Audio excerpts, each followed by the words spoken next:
హల్లెలూయా. దేవుని స్తోత్రమమ్మా.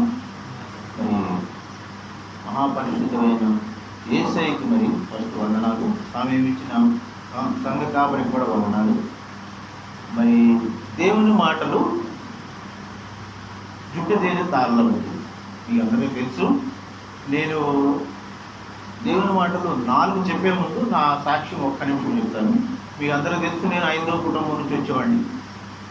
కష్టపడి చదువుకొని మరి ఉద్యోగాలు కానీ వేటలకు వెళ్ళినప్పుడు ప్రైవేటు జాబ్ చేస్తుండగా మాకు గవర్నమెంట్ జాబ్ కోసం ప్రయాసపడుతున్నాం. రానప్పుడు మరి మరియమ్మ గారు, మా అత్తగారు బేతేలు సంఘం నడుపుతున్నారు. వాళ్ళు అన్నారు, అయ్యా మీరు ఉపవాసం నుండి ప్రార్థన చేయండి, తద్వారాగా మీకు దేవుడు తప్పక జాబ్ ఇస్తాడన్నప్పుడు మేము 3 రోజులు ఉపవాసం ఉన్నాం. ఉపవాసం ఉండి నేను నా భార్య ప్రార్థన చేయగా ఆ ఉపవాసం ప్రార్థన అయిపోయిన తర్వాత వెంటనే మరి రైల్వే నుంచి ఒక పేపర్ వచ్చింది, నీకు రిటర్న్ టెస్ట్కి రావాలి.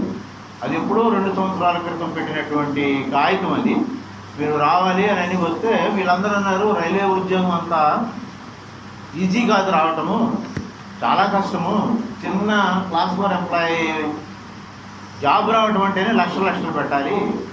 అందులో మనకు తెలియదు ఎక్కడంటే అప్పుడు యూపీ రాజధాని లక్నో RDSO అని రీసెర్చ్ డిజైన్స్ ఆర్గనైజేషన్లో మరి ఆఫీసర్ పోస్ట్ అది. అంత ఈజీ కాదు అని అన్నారు. ఎవరో కాదు, మా బామ్మర్ది ఉన్నాడు బ్యాంక్ మేనేజర్, ఆయన కూడా నవ్వాడు, ఆయన ప్రయాసపడాల్సింది. కానీ మాకున్నది చిన్న విశ్వాసం, దేవుడు సహాయం చేస్తాడని విశ్వాసంతో మరి వాడే రైల్వే వాళ్ళు టికెట్ పంపించారు. అంటే ఏంటంటే వాళ్ళు ఫ్రీ టికెట్ ఇచ్చారు. సరే వెళ్దాం దేవుని మీద నమ్మకంతోనని వెళ్ళాము. వచ్చారు చాలామంది, ఎగ్జామ్ రాసాము.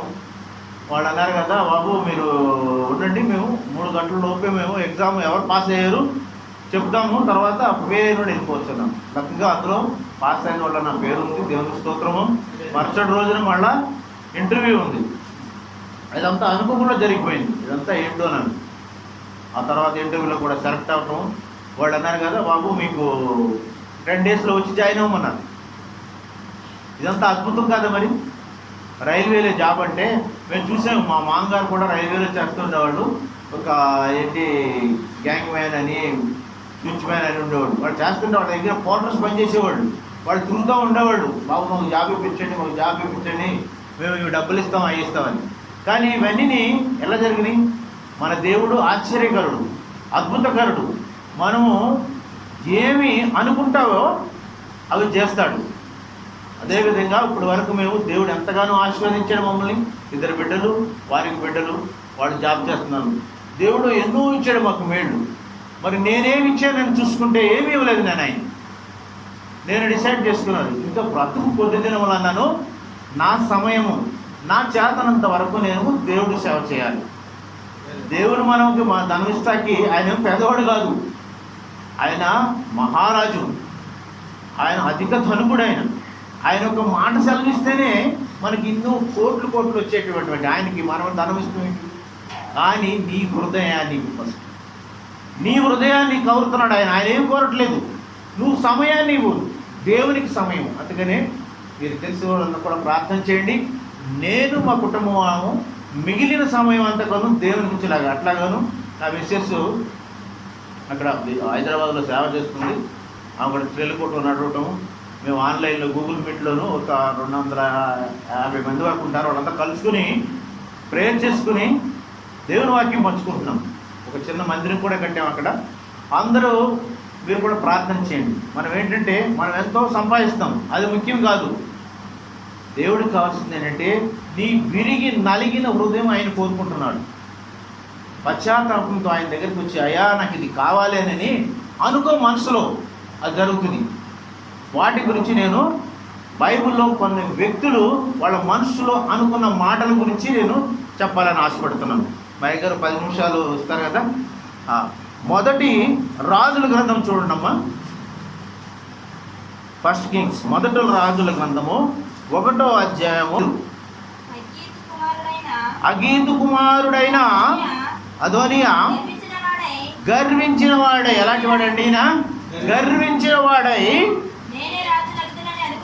అనుకొని. ఇక్కడ చూడండి, బైబిల్లో నేను అనుకున్నది ఏంటంటే, అనుకున్నావా? ఎవరేవి అనుకున్నావా? ఈయన అనుకున్నాడు, ఈయన మనసులో నేనే రాజుని అవుతుందని అనుకుని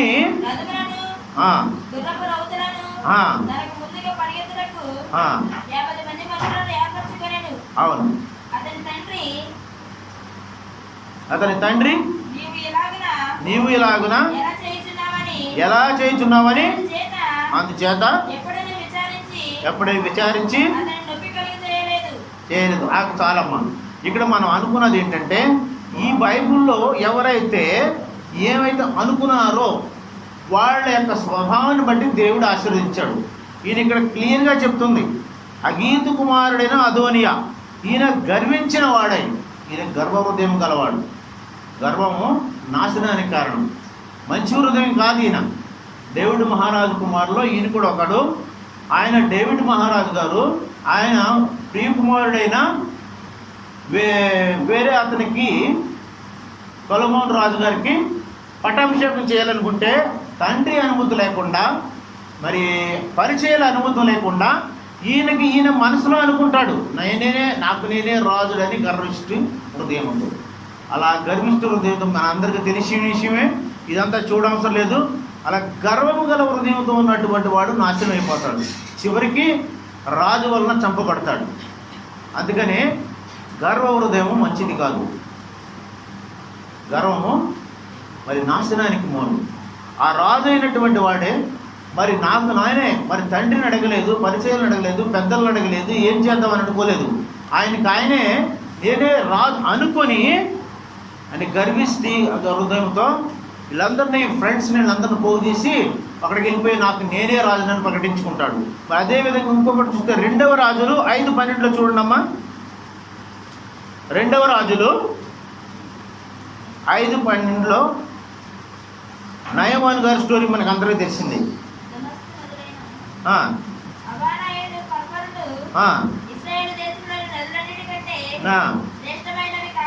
కావా అని అనుకొని ఇది కూడా అనుకుంటున్నాడు. చూడండి ఏమనుకుంటున్నాడు, నెగిటివ్ థాట్స్. ఆయన మంచి హృదయంతో మంచి జరగాలనుకోవట్లేదు.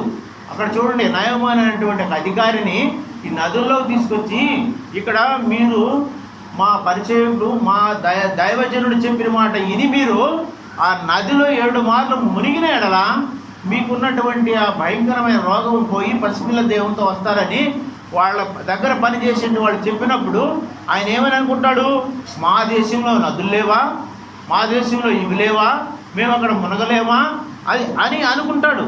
ఏమనుకుంటాడు, ఇక్కడ లేదా అని అనుకుంటాడు. కానీ తర్వాత ఆయన తెలుసుకుంటాడు, ఆ యొక్క ఇంట్లో పనిచేసే వారిని చెప్పిన మాటను బట్టి ఆ యొక్క దైవజనుడు చెప్పినటువంటి నదిలోనికి వెళ్ళి 7 మార్లు మునిగినప్పుడు 7వ మారు అనుకుంటాడు, చూస్తే ఆయన దేహం అంతాను పసిపిల్ల దేహం వలె ఆ కుష్టి రోగం కానీ అంతా పోయి పరిశుద్ధపడతాడు. అలాగే మనం ఏంటంటే నమ్మకం ఉంచాలి. మన దగ్గర పనిచేసేవాడు కానీ చిన్నవాళ్ళు కానీ చెప్పినప్పుడు, అయ్యా అది అక్కడ ఒక దైవజనుడు ఉన్నాడు, ఆయన దగ్గరికి వెళ్ళి ఆయన మాట విని ఆయన మాట ప్రకారంగా ఆ నదిలో మునిగిన ఎడలా నీ యొక్క రోగం పోతుందని చెప్పినప్పుడు ఈయనేమనుకుంటాడు, మరి అసలు మా దేశంలో నదులు లేవా, నీళ్ళు లేవా, ఇక్కడ మునగలేవా, ఇక్కడ శుద్ధిని కావా అనుకుంటాడు. అలా అనుకొని అది విడిచిపెట్టి ఎప్పుడైతే ఆయన నమ్మకంతో మునుగుతాడు, అప్పుడు పరిశుద్ధ దేహములాగా పసిపిల్ల దేహములాగా ఆయన మంచిగా కడగబడతాడు. ఇక్కడ ఏంటి మనం నేర్చుకోవాల్సింది ఏంటంటే, దేవుని మాటలు దైవజనుని మాటలు వినాలి. ఆడన్నీ కూడా మన మంచి గురించే చెప్తారని. అందుకనే నమ్మకం, చిన్న నమ్మకం ఉంటే చాలు, ఆ నమ్మకంతో అనేకమైన గొప్ప కార్యాలు సాధించారు. దానికి ఉదాహరణ, నాకు నమ్మకంతోనే నేను ఎక్కడికి వెళ్ళానంటే మరి ఆర్డిఎస్ లక్నోకి వెళ్ళానంతతో. నాకు హిందీ సరిగా రాదు, భాష సరిగా రాదు, అయినా సరే ఎక్కడో చిన్న నమ్మకం. మా అత్తగారు ప్రార్థన చేస్తున్నారు, ఆమె చెప్పింది, ఆమె దర్శనం వచ్చింది, రైల్వేలో జాబ్ వస్తుందని. మరి అద్భుత రీతిగా మరి ఆ జాబ్ వచ్చింది. అలాగే ఇంకొంచెం ముందుకెళ్ళి మనం చూస్తే 1 పేతురు 2:9 చూడండమ్మా. 1 పేతురు 2:9 అక్కడ చీకటిలోంటి వెలుగులోనికి మిమ్మల్ని నడిపించేవాడని ఉంటుంది. చూడండి అమ్మా, 1 పేతురు వెలుగులోనికి మిమ్మల్ని పిలిచిన వారి దురాతిశయములను ప్రచురం చేయ నిమిత్తం ఏర్పరచబడిన వంశమును, ఆదిగారి ఆకలి సమూహమును, పరిశుద్ధ జనమును, దేవుని సొత్తైన ప్రజలు. దేవుని సొత్తైన ప్రజలు. ఇక్కడ చూడండి, చీకటి నుండి వెలుగులోనికి మిమ్మల్ని నడిపించు. ఇక్కడ చీకటి అంటే పాపం, వెలుగంటే కోటి సూర్యకాంతులు కలిగినటువంటి ప్రభు అయిన యేసుక్రీస్తు వారి వెలుగులోనికి నడిపించబడిన వాడు అనేక మంది ధన్యులయ్యారు. అది కూడా ఒక నమ్మకమైంది. ఇంకొక విషయం, మన ఐజాయా 29:15 చూడమ్మా. నేను ఇంకా 2 రెఫరెన్స్లు చెప్పి ముగిస్తాను. అయ్యగారు చెప్తాను. యెషయా 9వ అధ్యాయము 15వ వచనం.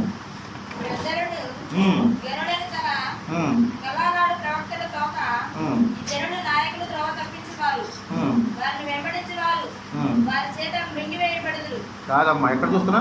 ఐజాయా 29 అమ్మా, సారీ,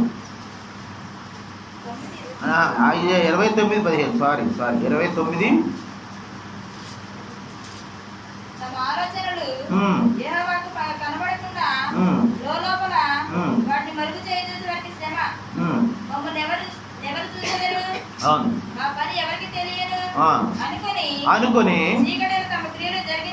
అనుకొని ఇక్కడ చూడు, ఇక్కడ కూడా అనుకుని చీకటిలో తమ క్రియలు జరిపించుకుని వారు. తర్వాత చదవమ్మా.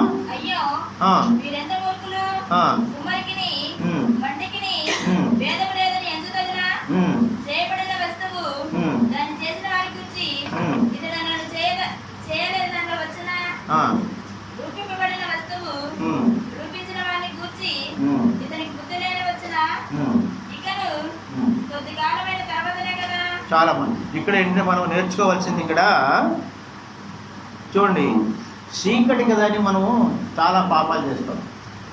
దేవుడు చూడలేడని, దేవుడు చూడలేనటువంటి ప్రదేశం ఏముండదు. చూడండి, ఇప్పుడు సీసీ కెమెరాలు పెట్టేసారు. ఇప్పుడు ఎక్కడైనా కానీ ఏమైనా పాపం జరిగిందనుకో, అంత క్రితం అయితే ఉండేది కాదు, సాక్ష్యాలు ఇవి అవి అని. ఇప్పుడు సీసీ కెమెరాలు ఓపెన్ చేస్తే అప్పుడు ఎప్పుడు దొంగతనం జరిగింది, ఎప్పుడు పాపం జరిగింది తెలిసిపోతుంది. అలాగే మన దేవుడైనటువంటి మరి యేసుక్రీస్తు వారు మన హృదయాల్లో కూడా ఒక సీసీ కెమెరా పెట్టాడు. నేను అనుకోవటం అది ఏంటో కాదు, మన మనస్సాక్షి మనం చూసుకోండి, చీకటపడిపోయింది. మరి ఇక్కడ ఎవరు చూడట్లేదు కదా, నేను దొంగతనం చేయొచ్చు, పాపం చేయొచ్చు అనుకుంటాం. కానీ ప్రభు అయినటువంటి వాడు చూస్తుంటాడు పైన. ఆయనకి మరుగైనది ఏది లేదు, సమస్తం ఆయన చూస్తూ ఉంటాడు. ఎక్కడో కాదు, మన హృదయాల్లోనే సీసీ కెమెరా పెట్టేసాడు. మన హృదయం మాట్లాడుతుంది ఆయనతో.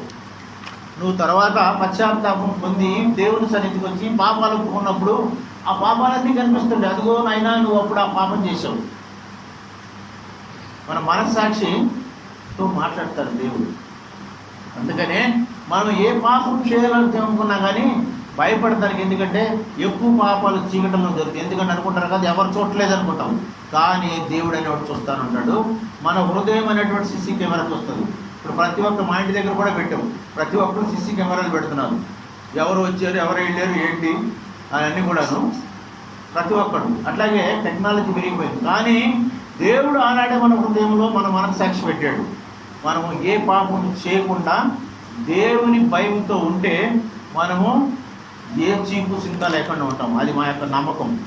మరి దేవుడి భయం లేదనుకోండి, పాపానికి దగ్గర అవుతాం. పాపం దగ్గర అయితే దానికి చివరికి అంతం ఏంటంటే మరణమే. ఇంకొకటి చూద్దామమ్మా, సామెతలు 15:3 చూడండి. సామెతలు వద్దు కానీ మత్తయి 9:21 చూడమ్మా, ఇంకా అది ఎక్కువ అయిపోద్ది. మత్తయి 9 మనకు అందరికీ తెలిసినటువంటి 12 సంవత్సరాల నుంచి బాధపడుతున్న, రక్తస్రావంతో బాధపడుతున్నటువంటి ఒక స్త్రీ. చదవమ్మ ఒకసారి. 21లో ఏమంటారు? మత్తయి 9:21. ఆయన పై వస్త్రమును మాత్రము ముట్టితే బాగుపడనని తనలో తాను అనుకొని. చాలమ్మా, మనం ఇక్కడ ఏమనుకుంటున్నాము? తనలో తాను అనుకొని అని. మొదటి రాజుల్లో మనం చూసాము, అదోని అని. అతను కూడా గర్విష్ఠుడు, తనలో తాను అనుకున్నాడు. మరి తర్వాత నయమాను అటువంటి అధికారి కూడా తనలో తాను అనుకున్నాడు. అంటే ఎవరైనా తనలో తాను అనుకుని మంచి స్వభావంతో ముందుకు చేసి దేవుని మీద విశ్వాసంతో ఆమె ఏంటంటే ఆయన యొక్క పై వస్త్రాలను ముట్టుకుంది. ఆమె కూడా అనుకుంది, ఏమో ఇన్ని సంవత్సరాల నుంచి ఎన్నో బాధలు పడి ఎంతో డబ్బు వేసించి 12 సంవత్సరాలు ఆ భయంకరమైన వ్యాధితో బాధపడింది. కానీ ఆయనకి చెప్పారు, ప్రభు అయిన యేసుక్రీస్తు వారు స్వస్థపరుస్తారు. అక్కడ చిన్న నమ్మకంతో ఆమె కూడాను తెలియకుండా తన మనసులో తాను అనుకుంది, ఇట్లా చేస్తే మరి నేను కూడా బాగుపడతానని ఆయన వస్త్రాన్ని అట్లా ముట్టుకుంది. ఆ ముట్టుకుంటుంటే మనకు ఆ కథ అంతా తెలిసిందే. ఆయన అడుగుతారు, అమ్మ ఎవరో నా వస్త్రాన్ని ముట్టుకున్నది. ఎందుకంటే ఆయనకి తెలుసు సమస్తమను.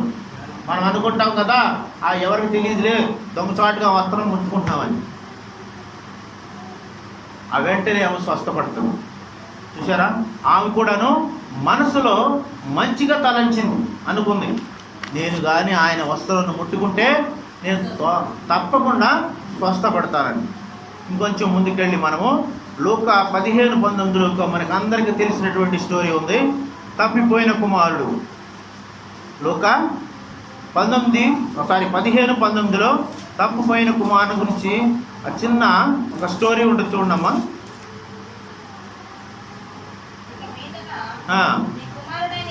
నీ కుమారుడని అనిపించుకొనుటకు యోగ్యుడని కాను, నన్ను నీ కూలి వానిలో ఒకనిగా పెట్టుకొనమని చెప్పుదనుకుని లేచి తండ్రి వద్దకు వచ్చాను. అక్కడ చూడండి ఏమనుకున్నాడు, ఒక ముందుకెళ్ళి చదవమ్మా. ఆయన కూడా అనుకుంటారు చెప్పుకుంటున్నాను అనుకొని తండ్రి వద్దకు వచ్చాడు.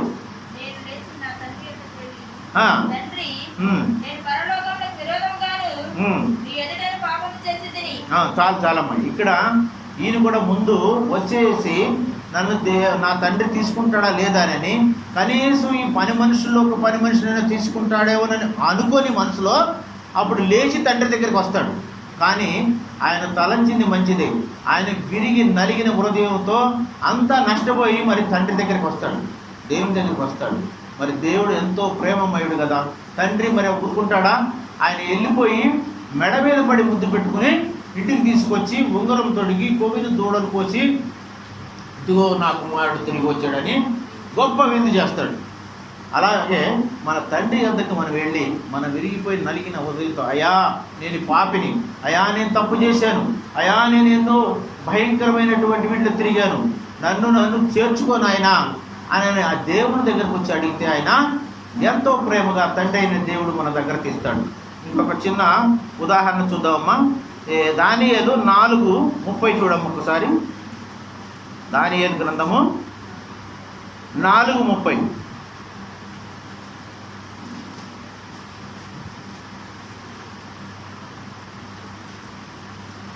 దానియేలు 4:30 అమ్మ.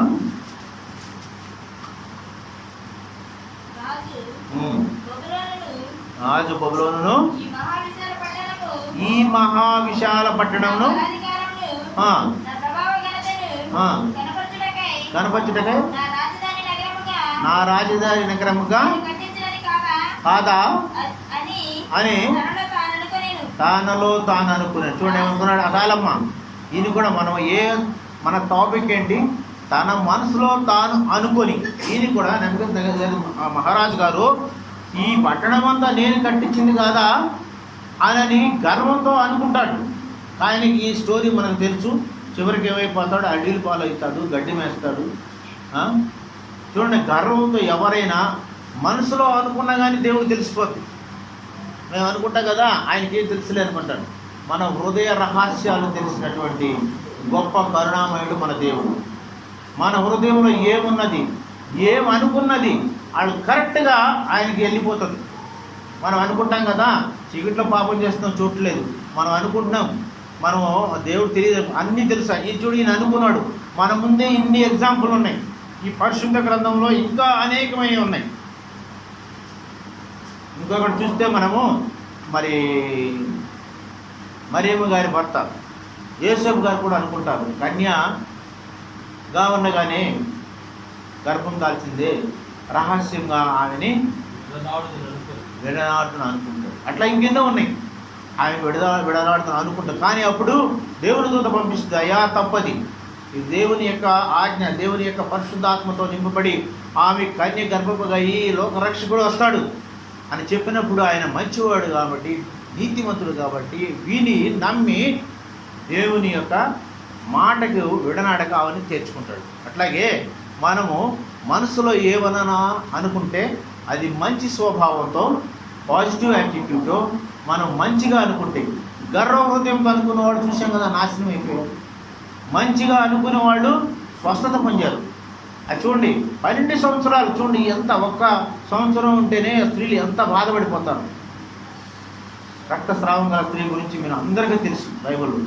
12 సంవత్సరాలు అతి భయంకరంగా బాధపడినట్టు ఆమె అనుకుంటుంది, ఇది పై వస్త్రము చెంగును ముట్టుకుంటే స్వస్థపరచబడతారని. అలాగే మనం కూడా మన హృదయాల్ని దేవునికి ఇద్దాం. విరిగి నలిగిన హృదయంతో తప్పిపోయిన కుమారుడు తిరిగి వచ్చి తండ్రి వద్దకు వచ్చినట్టుగా వస్తే ఈ పరమ తండ్రి మనల్ని తప్పకుండా కరుణిస్తాడు, తప్పకుండా దయ చూపిస్తాడు. ఆయనకి కావాల్సింది మన ఆస్తులు అంతస్తులు ఏమి కాదండి. మనకి ఎన్ని ఎకరాలు ఉన్నాయి, ఎన్ని కోట్లు ఉన్నాయి, ఎన్ని వ్యర్థం శూన్యం ఎందుకు పనికిరావయ్యి, ఎందుకుది? ఇక్కడ చూడండి, అలెగ్జాండర్ అనే గొప్ప రాజు ప్రపంచాన్ని జయించేసి చివరికి ఏం తీసుకెళ్ళేది, చేతులు బయట పెట్టమన్నాడు నేను నా శవ పెట్టుకుని. అలా ఎన్నో ఉన్నాయి ఎగ్జాంపుల్. ఎంతమంది లేరు ఇక్కడున్న మా తాతగారు సుబ్బయ్య గారు 5 ఎకరాలు సంపాదించారు, ఏం తీసుకెళ్ళలేదు. మా నాన్నగారు, మా అమ్మగారు, మేము కూడా ఏం తీసుకెళ్ళం. కాకపోతే నీవు ఏమన్నా మంచి కార్యాలు చేస్తే, దేవుని ఎడల నీతిగా ఉంటే, దేవుని చెంతకంగా 4 ఆత్మలను పట్టుకుని వస్తే, దేవుని కార్యాలు చేస్తే అవే నిలబడతాయి. అవి తెలుసుకోండి. మీ హృదయాల్ని, విరిగి నలిగిన హృదయాల్ని ఇంకా ఎవరైనా దేవునికి అర్పించకపోతే దేవునికి అర్పించండి. ప్రభువా నేను పాపిని, నన్ను క్షమించు అది మీ మనసులో అనుకున్నా చాలు. ఇది చూడండి, అందరూ మనసులో అనుకుని దేవుని సన్నిధికి వచ్చి మోకరించి మీరు పశ్చాత్తాపంతో ప్రార్థన చేస్తే మీ ప్రార్థన దేవుడు వింటాడు, మీకు తప్పకుండా ఆశీర్వాదాలు ఇస్తాడు. ఈ కొన్ని మాటలు దేవుడు దీవించిన కాక. అలాగే థ్యాంక్ యూ.